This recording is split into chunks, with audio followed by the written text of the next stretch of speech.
आपका लेक्चर चालू रखिएगा सर, C4 सर ने लेक्चर चेंज कर दिया है तो आपका चल जाएगा। ठीक है ठीक है। चलो बच्चों, अब नहीं होगा बंद।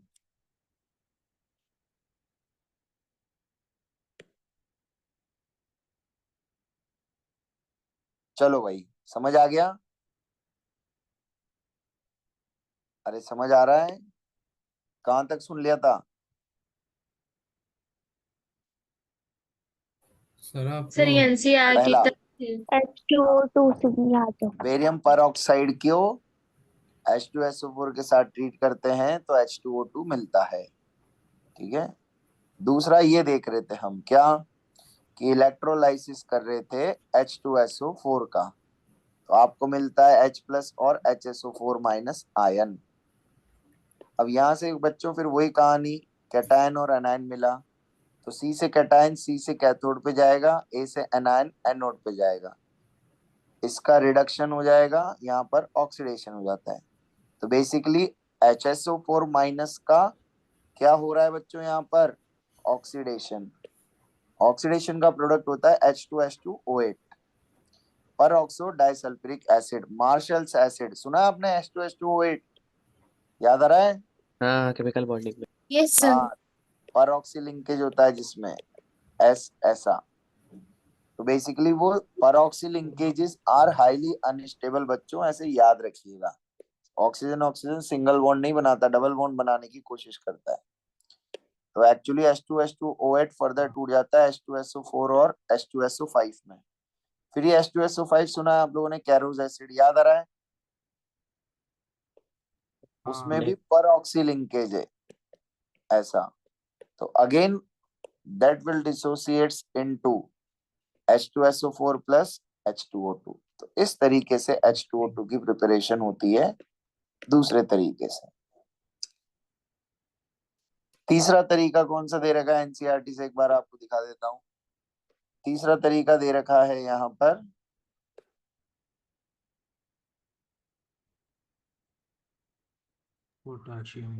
Industrially it is prepared by auto oxidation of 2 alkaline anthraquinols. तो 2 इथाइल एंथ्राक्विनोल को लिया जाता है बच्चों और उससे भी ये बनाया जाता है। अब चलो आपको रिएक्शन दिखा देता हूँ एंथ्राक्विनोल क्या होता है। ये रहा, ऑटो ऑक्सीडेशन ऑफ 2 इथाइल एंथ्राक्विनोल, ये आपका है इथाइल एंथ्राक्विनोल।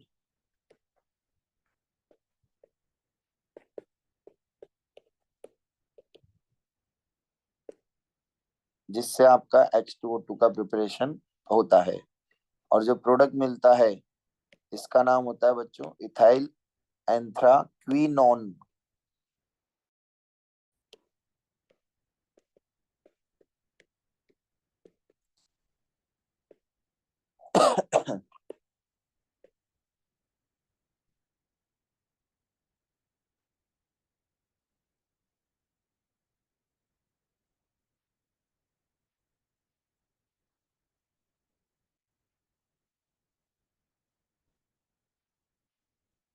सर ये नोट्स आप भेज देंगे क्लास के बाद? हाँ बिल्कुल, नोट्स भेज दूंगा मैं। चलो मैं कहाँ पे समझा दूं मिलेंगे? फिर आप लोग लिख लोगे? हाँ हाँ सर। चलो समझाने का काम कर देता हूँ फिर एनसीईआरटी से। ठीक है, चलो ये कहानी सबको समझ आ गई। अब देखो इसमें एक चीज और लिख रही है, this method is now used for laboratory for preparation of D2O2। तो D2O2 के प्रिपरेशन की भी यहाँ पर एक रिएक्शन दे रखी है आपको, कि जो अपना H2H2O8 बन रहा था उसको H2O से ट्रीट करते हैं। तो in the similar way you can prepare D2O2। जैसे H2SO4 प्लस H2O2 बन रहा था, वैसे ये भी बन सकता है। चलिए क्या लिखा है, in this case 1% H2O2 is formed. It is extracted with water and concentrated to 30%. It can be further concentrated। छोड़ो, इसकी कोई जरूरत नहीं। ठीक है, बस इतना याद रखना अपने को कि एंथ्राक्विनोल से, ऐसे याद रखना, क्विनोल से क्विनोन बनता है और H2O2 बनता है। ठीक है, चलिए इसकी फिजिकल प्रॉपर्टीज क्या कहती है? तो in pure state H2O2 is colourless, that is pale blue colour का होता है। H2O2 is miscible with water in all proportions to form H2O2.H2O. A 30% H2O2 marked as 100 volume hydrogen peroxide. It means that 1 liter, ये आपको अभी मैं theory में पढ़ाऊंगा, आपको क्लासेस में पढ़ाया जाएगा वॉल्यूम स्ट्रेंथ ऑफ H2O2, तो आपको ये वहां पर समझ आ जाएगा। ठीक है, थ्योरी मैथमेटिक्स वाला टॉपिक है, कैलकुलेशन वाला, तो वहां पर आपको समझा दिया जाएगा। चलो नेक्स्ट है बच्चों स्ट्रक्चर। अब H2O2 का स्ट्रक्चर कैसा दिख रहा है? तो it is a book like structure. कैसा स्ट्रक्चर बोला जाता है? Book like structure. यहाँ पर आप लोगों को दिख रहा है क्या? सारे डायमेंशंस लिखे हुए हैं इन लोगों ने। कहानी समझ आ गई? ये गैसियस फेज का है, ये सॉलिड फेज का है। बच्चों ये डेटा एज इट इज याद रखना है आप लोगों को, बहुत इंपॉर्टेंट है। डेटा रिमेंबर क्यों बन रहा है? बेटा उसका रीअरेंजमेंट ही ऐसा है H2O2 का। ठीक है, अजीब नहीं है, ये उसका स्ट्रक्चरली ऐसा है, बेंट शेप है ना, बेंट शेप। तो एक्चुअली ऑक्सीजन के पास लोन पेयर होते हैं, तो वो लोन पेयर दोनों अपोजिट साइड चले जाते हैं, तो रिपल्शन कम हो जाता है। समझा? ऐसा समझ। अब इसकी ट्रिक्स बच्चों मैंने क्या है, तो देखो मैं आपको बता देता हूँ। गैसियस फेज है ये, देखो गैसियस फेज में कौन सी बॉन्ड लेंथ बड़ी है? OO की बॉन्ड लेंथ बड़ी है। जब OO की बॉन्ड लेंथ बड़ी होगी तो OH की बॉन्ड लेंथ छोटी है। यहाँ देखिए ये बॉन्ड लेंथ बड़ी है तो ये छोटी है। बात समझ आ गई? हाँ सर। तो आपसे कंपैरिजन पूछा जाएगा, बड़ा छोटा, एग्जैक्ट डेटा मतलब है कंपैरिजन। बात समझ आ गई? तो एक का याद रख लो तो दूसरे का अपने आप काम हो जाएगा। अब देखो गैसियस में अंदर वाला बॉन्ड छोटा है और बाहर वाला बुक वाला बॉन्ड बड़ा है। समझ गए कहानी? हाँ सर। और सॉलिड स्टेट में अंदर वाला बड़ा है, बाहर वाला छोटा है। तो ऐसे आप एक का याद रख लीजिए, दूसरे का अपने आप सॉल्व हो जाएगा। तो यही सेम कंपैरिजन आया पूछा जाता है बच्चों एग्जाम्स में, ध्यान रखना। क्लियर है? हाँ सर। चलिए नेक्स्ट आती है केमिकल प्रॉपर्टीज। तो क्या केमिकल प्रॉपर्टीज होती है? H2O2 आज आपको क्लास में, अच्छा आज नहीं सॉरी, आप लोगों को बताएंगे क्लास में कि H2O2 can act as both oxidising agent as well as reducing agent. दोनों की तरह काम करता है बच्चों ये। क्यों? क्योंकि H2O2 में ऑक्सीजन की ऑक्सीडेशन स्टेट -1 होती है। सो -1 से ये कहाँ जा सकता है? 0 में भी जा जीरो भी सकता जाता है है और -2 में जाता है। -2 भी जा सकता है। That's why it can act as both oxidising और रिड्यूसिंग एजेंट। तो ये दोनों रिएक्शंस है, आप लोग लोड कर लेना। ऐसे सर ये रिड्यूसिंग एजेंट आपने की आज ही रिएक्शन क्लास है में बताया था। हाँ, COC2 में बताया था शायद, है ना? हाँ सर, तो ये मॉर्निंग है में। बच्चों एसिडिक मीडियम में। ठीक है, अब सेम रिएक्शन आपकी होती है कौन से मीडियम में? बेसिक मीडियम में। तो ये सारी रिएक्शन है जो आप लोगों को कॉपी में नोट कर लेनी है। अब इनको कैसे याद रखेंगे सर? तो उसके पास, उसके लिए अपने पास जुगाड़ है, कुछ भी दिमाग नहीं लगाना। देखो मैं बता देता हूँ, ये रहा। देखो क्या लिखा है? ऑक्सीडाइजिंग बिहेवियर मतलब क्या?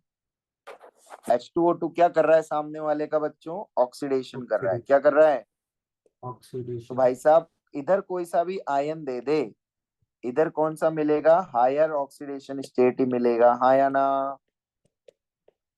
हाँ सर। समझे नहीं समझे? तो Fe+2 से क्या मिलेगा? +3। NO2-, तो N का ऑक्सीडेशन स्टेट कितना है? +3। +3 से क्या मिलेगा? +5। ऐसे सल्फर का 0 है, 0 से मिला +6। कहानी समझ आ गई? कभी भी ढूंढना है तो। और H2O2 खुद का क्या कर रहा है? रिडक्शन कर रहा है, और सामने वालों का ऑक्सीडेशन कर रहा है। समझ गए कैसे ढूंढना है प्रोडक्ट कभी आ जाए तो? अब देखिए इधर, यहाँ पर H2O2 अपना रिडक्शन शो कर रहा है, तो यहाँ H2O2 का रिडक्शन, और सॉरी उल्टा बोल दिया मैंने, रिड्यूसिंग बिहेवियर मतलब सामने वालों का रिडक्शन कर रहा है तो खुद का क्या करेगा? ऑक्सीडेशन। तो रिडक्शन मतलब क्या? Gain of gain electron lower से, सॉरी हायर से लोअर लोअर लोअर में जाना। अब देखो O3 है, O3 से बन रहा है O2, तो एक ऑक्सीजन का रिमूवल भी रिडक्शन कहलाता है। समझे नहीं समझे? हाँ सर Ag+2 से 0 में जा रहा है, हाँ या ना? हाँ I2 0 से -1 में जा रहा है, और ये MnO4 माइनस Mn+2 और Mn+4 में जाता है। तो कहानी समझ आ गई सभी को, कैसे शॉर्ट में आपको याद रखनी है? हाँ जुगाड़ सर समझ आ गया? चलिए, तो ये सारी रिएक्शंस है। अब नेक्स्ट इंपॉर्टेंट इज दिस, ये PYQs में आपको मिलेगा बच्चों, कि H2O2 लाइट के प्रेजेंस में डिकम्पोज होने लग जाता है। क्या होने लग जाता है? डिकम्पोज। इसीलिए इसको कहाँ रखा जाता है?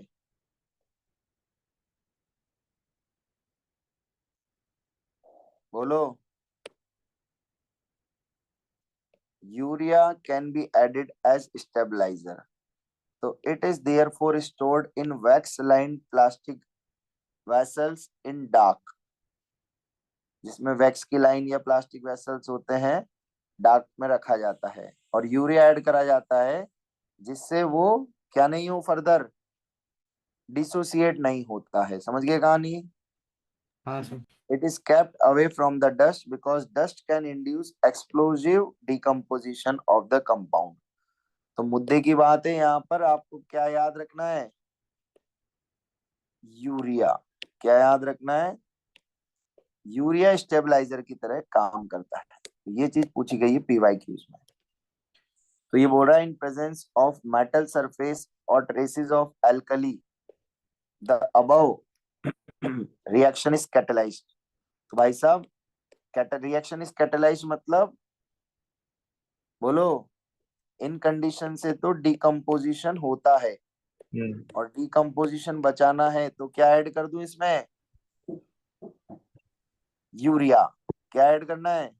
यूरिया समझ गए? यूरिया मेटल और एल्कली, ये दोनों तो डिकम्पोजिशन करते हैं। All clear? कहानी समझ आ गई? Yes and sir last sir is आप योर ये यूजेस। पीपीटी में लाइक आप ये स्ट्रक्चर में आप पेस्ट कर सकते हो सो दैट हम लिख सकते PPT में सब है भाई, यहाँ पर मैं आपको बता देता हूँ, PPT से भी दिखा देता हूँ। देखो ये रहा, यहाँ पर लिखा हुआ है, प्योर H2O2 इज कलरलेस, ये सब। It has more hydrogen bonding than H2O। H2O2 ज्यादा हाइड्रोजन बॉन्डिंग बनाता है बच्चों बाकी सबसे। कैसे बनाता है? तो देखो यहाँ पर कितनी हाइड्रोजन बॉन्डिंग बनेगी, कोई बच्चा बता सकता है कितनी बनेगी? 1, 2, 3, चार 4, 5, 6। समझे नहीं समझे? हाँ समझे?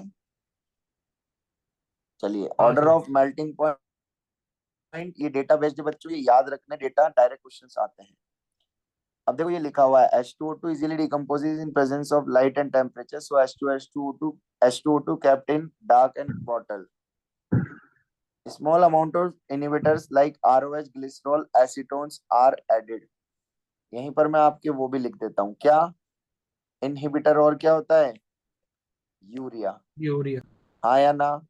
हाँ सर और जो कैटलाइज करता है डिकम्पोजिशन को, वो कौन होते हैं? याद है? मेटल, डस्ट या एल्कली, ये डिकम्पोजिशन करते हैं, और यूरिया, ROH, ग्लिसरॉल, एसीटोन, ये डिकम्पोज होने से बचाता है। सही बात है? सही लिखा है? हाँ सर बोलो। Urea act as stabilizer, stabilize करता है, ठीक है। चलिए, 30% ऑफ H2O2 सोल्यूशन इज पैराहेड्रिल, ये नाम याद रख लेना। H2O2 decomposes on boiling point, hence its distillation is carried out at low pressure. ये कोई काम का नहीं है इतना, इसको हटा देते हैं। टेराहेड्रल ये आपको क्लास में पढ़ाया जाएगा रेडॉक्स के साथ। तो फाइनली आपका ये चैप्टर खत्म होता है बच्चों, हाइड्रोजन। चैप्टर ही खत्म हो गया हाँ भाई, चैप्टर खत्म हो गया। क्यों, विश्वास नहीं हो रहा? नहीं। सर आप कोई मान लो आपने इतना बड़ा चैप्टर खत्म कर दिया। बिल्कुल। और तुम्हें पता भी नहीं लगा, बताओ। हाँ सर। चीजें याद हुई नहीं हुई, थोड़ी थोड़ी। हो गई। थोड़ी थोड़ी। हाँ कोई बात नहीं, अब देख लो, आप लोगों ने समझ गए, इस स्लाइड में पूरी एनसीईआरटी कवर है, तो आपको एनसीईआरटी ज्यादा दिमाग लगाने की जरूरत भी नहीं है। फिर भी जो चीज मेरे एडिट नहीं है, ये लास्ट में तो यूजेस बचे हैं बच्चों।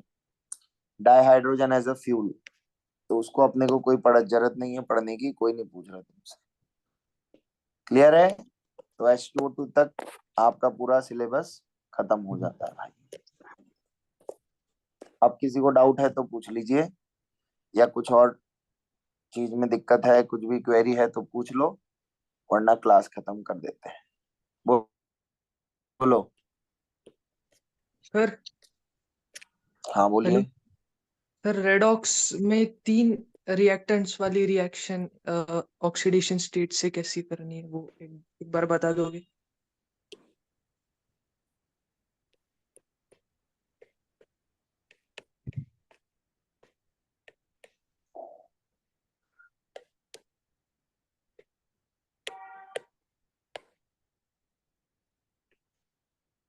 कौन सी क्वेश्चन है? क्वेश्चन बता भाई, क्वेश्चन का है। नेक्स्ट क्लास में क्वेश्चन पूछ लेना ना, रेडॉक्स तो नेक्स्ट क्लास में पूछ लेना, ऑफलाइन में बता दूंगा भाई, ठीक है? हाँ सर। क्लास में डिस्कस करेंगे, अभी तो रेडॉक्स पढ़ेंगे नेक्स्ट क्लास में, तब पूछ लेना। हाँ सर ठीक है। इसकी पीडीएफ भेजने वाले हो? हाँ ये पीडीएफ भेज दूंगा पूरी एज इट इज आप लोगों को। और बोलो, और क्या चाहिए? ओके। बस आपको तो पीडीएफ पढ़नी है, इसका प्रिंट निकलवा लेना अगर किसी ने नोट्स नहीं बनाए तो। तुम्हारे सारे क्वेश्चन सर सॉल्व। पूरी स्टार्टिंग से भेजो, यहाँ से स्टार्टिंग से, फिर प्रिंट हाँ निकालते हैं हम। पूरी की पूरी भेजूंगा, पूरी ही भेजूंगा आज दोबारा, as it is. Okay.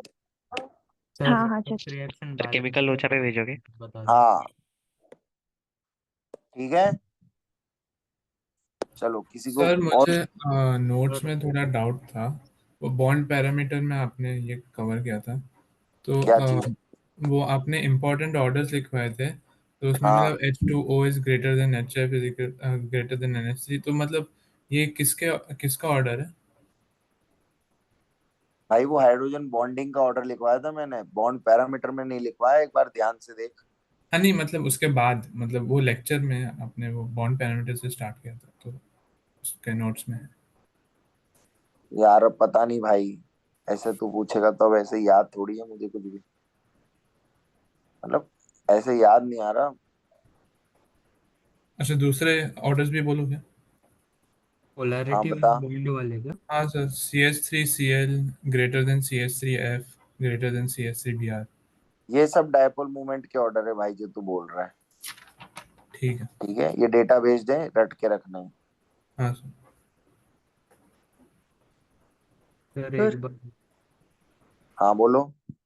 Sir bent rule में वो एक्सियल लेंथ इक्वेटोरियल लेंथ से बड़ी होती है ना, वो कब एप्लीकेबल नहीं होता, वो एक बार बता सकते हो? हर जगह होता है, कब नहीं होता? नहीं सर, आपने लिखवाया था ना कि एक बार when side items are different axial bond length is more than अच्छा इक्वेटोरियल बॉन्ड। अच्छा अच्छा, अरे तो सारा एटम्स आइडेंटिकल एटम होंगे तो होगा।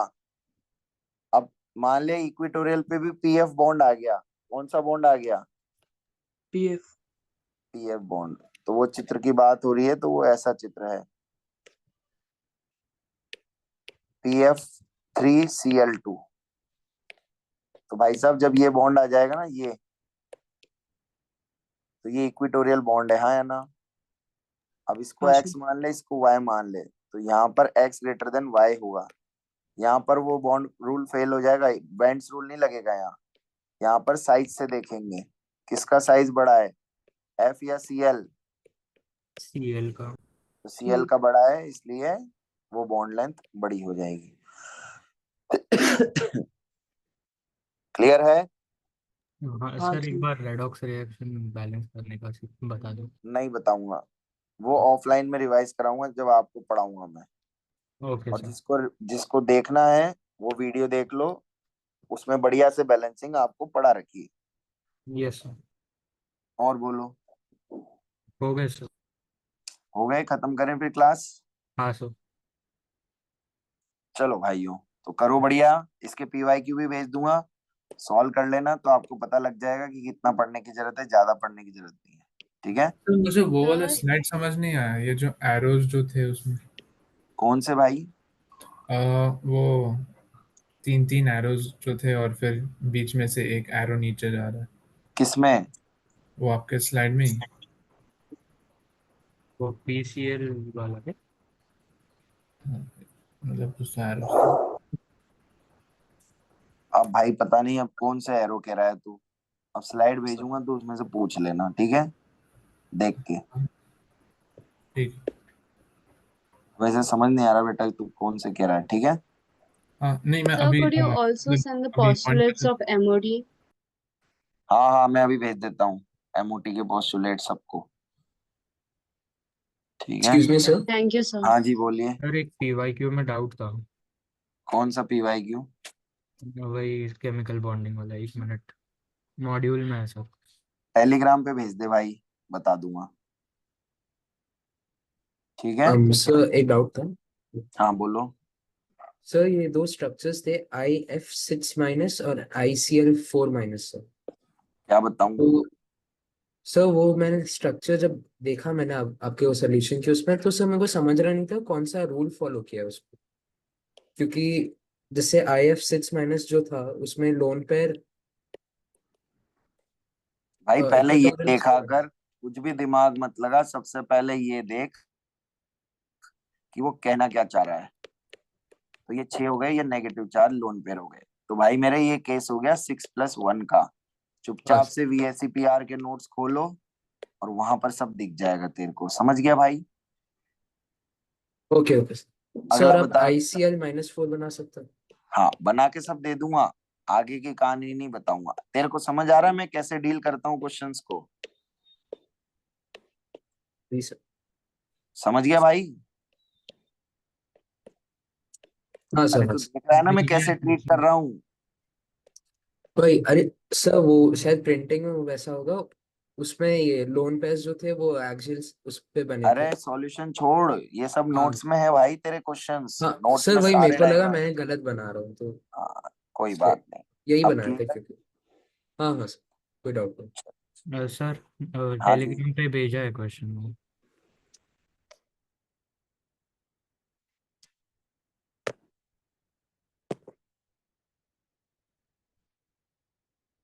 एक बार चेक कर लो। क्या बताऊं इसमें? सर कैसे आया मतलब? कैसे आया? हाँ सर, क्यों, क्या हो रहा है इसमें? मैंने कुछ अलग ही बनाया।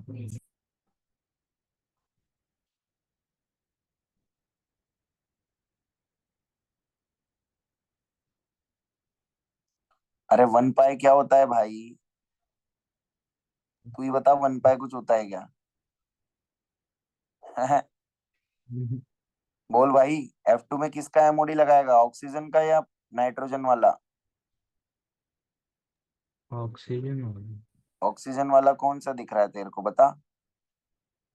सी वाला। है सी ए वाला? सी सी। सी वाला? हाँ, तो बस, सी वाला आंसर नहीं है क्या? 1 मिनट चेक करता हूँ।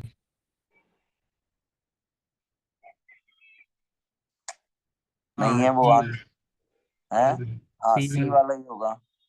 हाँ तो हो गया ना भाई सॉल्व, क्या बताऊं इसमें? नहीं, क्या हो गया। तूफानी है तेरे को, बता। समझा ब्रो? हाँ हाँ सर, समझा। अरे डी और बी तो इलेक्ट्रॉन गिन के ही बंद हो रहे हैं बेटा, समझा नहीं समझा? हाँ हाँ, और ए में इलेक्ट्रॉन गिन के खत्म हो रहा है भाई, सीधा हो रहा है ये तो भाई। क्या कर रहा है तू? हाँ ठीक है भाई, इलेक्ट्रॉन गिन के ही आंसर आ रहा है, ज्यादा दिमाग ही नहीं लगाना। हाँ सर। चलो, ऑल क्लियर? सर एक और है। हेलो। बोलो बोलो। XeF2 का नेट डायपोल 0 कैसे आ रहा है, मतलब उस समझ नहीं। XeF2 बेटा लीनियर चित्र बनेगा, उसका हाइब्रिडाइजेशन निकाल, ज्योमेट्री में डाल और आंसर निकाल, समझा? और लोन पेयर तो 3 है ना, दो ऊपर इक्विटोरियल में एक रहेंगे ना नीचे। भाई, इक्विटोरियल में 3 नोट्स में है भाई, नोट्स देख, नोट्स अच्छे से पढ़ो, नोट्स। नोट्स में ही नहीं है सर मेरे तो, कैसे लिखा नहीं नहीं है होगा भाई? मैंने। मैंने लिखा नहीं सर, इसलिए होगा। तूने नहीं लिखा तो फिर बात अलग है, ठीक है? हाँ सर। समझ गया ना? 3 इक्विटोरियल में लोन पेयर, ऊपर नीचे एक्सियल 2 बॉन्ड। हाँ सर। चलो बच्चों, क्लास खत्म करते हैं। Bye sir, thank you sir. Bye bye, take care, good night, मिलते हैं।